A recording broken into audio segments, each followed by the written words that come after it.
Today, we're going to talk about one of my favorite things, China, because I figured my videos were doing a little bit well. So I figured I should immediately tank that by talking about LPL. I mean, it's a thing that I do. So the first thing that I wanted to talk about was this sentiment started by Joker, at least translated from Joker, that right now the streaming companies are willing to invest less into Korean players and bringing Korean players over to China.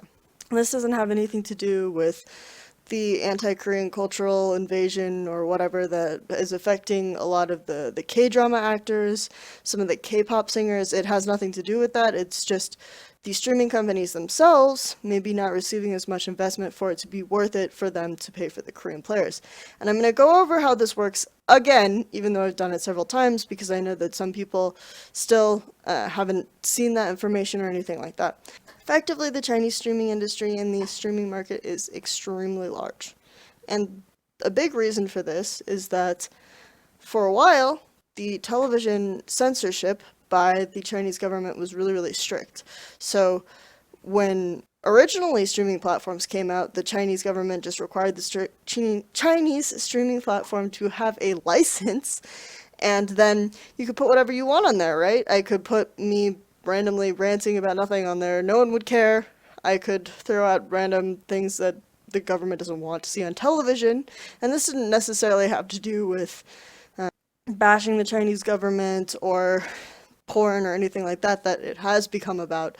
It originally was just, the government had a lot of restrictions on what could appear in television shows. And if you had a television show concept, you had a long waiting period to see if you could get approved by censors. You could wait as many as 3 months, whereas if you wanted to make a television show for a streaming platform, you could just do it right away. And about 20% of streaming platform ventures have to do with streaming television shows, things like that. It's a very, very big percentage of that. According to statistics put forward by China Internet Network Information Center, about 45.6% of total internet users just stream personally in China, because it also became a really easy way to talk to your friends. And this was a huge thing also because culturally in China, there's never this big thing where you go out with your friends on Friday night and you party, you get drunk, you get wasted, woo! You go home and you watch each other stream. It's legit a thing. It's like a big deal, and a lot of young people say that they want to have some sort of stream related career when they grow up rather than doing other things, because it can pay a lot of money. You can get gifts from your friends or gifts from other people who like your stream, and you can make a ridiculous amount of money. Like, there was one woman who does makeup tutorials who apparently makes 1.5 million or something just out of fan gifts. Obviously, since online gaming content is really conductive for a streaming environment, right? You can stream a game, talk to your friends, whatever. About 16.5% of streaming base is going to be your online gaming stuff of various kinds. So it's a big draw for the streaming platforms to have really successful gaming streamers on their sites so that people will come and watch. And because the streaming industry is so big, there's a lot of competition, a lot of people investing into it, so it gets really, really cutthroat at times, and streaming platforms are willing to spend a lot of money to get the right people to stream on their platform and hope that non-endemic sponsors come in later. Now, the censorship thing is rapidly changing, and that's going to be a big deal that we're going to talk about in a bit. But now you know why streaming companies are willing to pay a lot of salary to Chinese teams to get specific players. So effectively the deals go with a lot of streaming platforms. I will pay you X amount of money, $800,000, $1 million, whatever, for you to sign this player, right, to your team so that he can come to China and stream on my platform. And part of the reason why there was a huge grab for Koreans is that in 2014, among a lot of the fans, the Korean players themselves that were popular in 2014 were more popular than some of the Chinese players. So the streaming platforms thought that this would be a good reach. People wanted to see the best in the world. It was a lot of money, so they paid a ridiculous amount of money for all of these Korean imports initially. It didn't have that much to do with making the team super competitive for Worlds, but it had a lot to do with streaming revenue. And this isn't true of every team and every Korean that imported, but it was a big deciding factor as to which Koreans got imported, what teams they went to, etc., was this streaming information. All of this is stuff that I've talked about already. So we're finally getting into some other details, which is that it turned out for a while that the Korean players aren't really going to be your most reliable streamers. And part of this is that when you sign the contracts, you get a lot of this money up front, or you get a lot of this money regardless and monthly from your team, regardless of how much you stream, regardless of whether or not you're meeting these streaming hours. So a lot of owners have talked about how this is not working out. This is a big difference between Western streaming and Chinese streaming, is Western streamers get paid by donations and get paid by viewership counts, whereas the Chinese streaming companies just give you the money up front and expect you to stream, and that doesn't exactly work out, especially if the players are also wanting to make their own lives in China, if they're wanting to play with their Korean teammates more, if they're wanting to practice more, then they might not stream as much. So it's not really giving the Chinese companies the return on the investment that they originally were hoping for. And on top of that, a lot of the Korean players just haven't been as popular when they do stream as, say, like your PDDs, your Messiahs, your UZIs that have been very popular gaming streams. This in and of itself might be a compelling argument for the streaming companies to maybe slow down. But as of December 1st, which is tomorrow, right, the streaming companies are going to have to undergo a huge regulation from the government. The government has finally decided, you know, this is not funny anymore, guys. You can't just make your television shows and have them be uncensored and put them online. We're wise to what you're doing. But one of the big deals is they're worried about porn. And this was for a little bit earlier in 2016, I think spring. There was this big thing with Douyu, where the internet police Weibo had like this really long passive-aggressive note to Douyu and Douyu streamers. Is like, oh, you think you can hide this from us? You think you're so smart? And then people kept posting like these screenshots of porn from Douyu online. And so the Chinese internet police said, we're going to find you, we're going to track you down, we're going to shut you down, and Douyu didn't get shut down. But obviously, there's a huge regulation coming out, and it's mostly going to be targeted at, let me see if I can find the direct wording. The direct wording would be, streamers can no longer stream any content that are threatening to national security, disturb social order, or is any obscene content. So they're targeting porn, they're targeting maybe people who stream foreign streaming broadcasts of news, things like this is what they're primarily targeting here.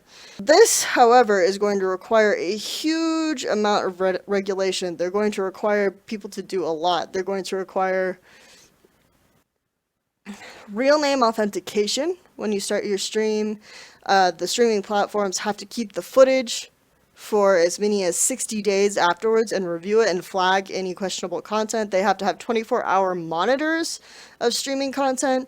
They have to have 24-hour monitors of streaming content. They have to be able to stop your stream immediately. So they have to literally hire people, the streaming companies, to watch streams and monitor them 24 hours and flag them and stop them immediately as something they consider morally wrong or disorderly or anti-government is streamed. And there was a more detailed list of this information, so it's not just like these vague guidelines and we're giving all these people these power and they can randomly shut off the stream. So it's not that bad, it's not that ridiculous, but since there are slightly more detailed rules, but that just means that it's increasing the operating costs of these streaming companies a lot. If you have to hire a person to watch the stream and to review 60-hour footage, you're going to have to spend a lot more money than you normally would, which means you have to be less ridiculous about the amount of money that you pay for players to come in. And you're not, so you're going to immediately look at these Korean players that you're paying a ridiculous amount of money for, who aren't even streaming, right? And then who aren't even that popular when they do stream. So you start to think to yourself, okay, I'm wasting a lot of money on this. Maybe I shouldn't do that. Immediate implications, they're not going to just say, okay, we're not paying for Korean players anymore. They need to all go back to Korea. This is too much. They're probably still going to pay for whatever Korean players want to stay in Korea at their salaries. However, with the entrance of the big NBA teams and the numbers that I've heard rolling around, not the ones from Y Renect and Y, because those are all wrong, probably. But suddenly, these NA teams are spending a lot of money on the big name Koreans.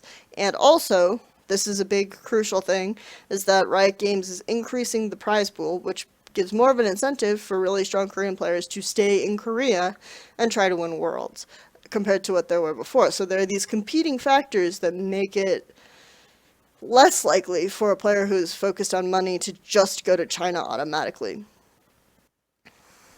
Which means we'll see fewer imports this year, probably, if all of this is true. I mean, and logically, it seems there's good reasoning for it to be true. So we might see a few more Chinese teams pop up because of that, or teams with more Chinese players. I would say that the main takeaway from this, though, is don't repeat history, NA. Just, don't repeat history. They didn't get the return on investment from these players that they wanted, and maybe you might look at the teams and say they're allocating players poorly, but do you really think Looper to Echo Fox without a roster is a better allocation of player? Not that Looper's going to Echo Fox, but there's a lot of rumors saying that he will. But would you really think that Looper to Echo Fox is a better allocation of Korean players without necessarily a team under him?